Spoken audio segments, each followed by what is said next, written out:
يعني في حياتي كلها يعني ما شفتش ولو في اوروبا يعني جمهور يعني رغم المعاناه ديال الطريق.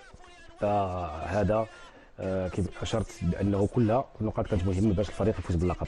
نعم سي حسن، الحدث اذا كان بملعب محمدين الخامس بالدار البيضاء كما نتابع، حيث احتشد المئات يعني من انصار ومحبي الوداد البيضاوي في امسيه احتفاليه بلقب البطوله الاحترافيه الذي حسمه الاسبوع الماضي. كانوا نساء ورجالا كبارا وصغارا. بالنسبه للجمهور فهو الجمهور كان رائع طيله هذا الموسم.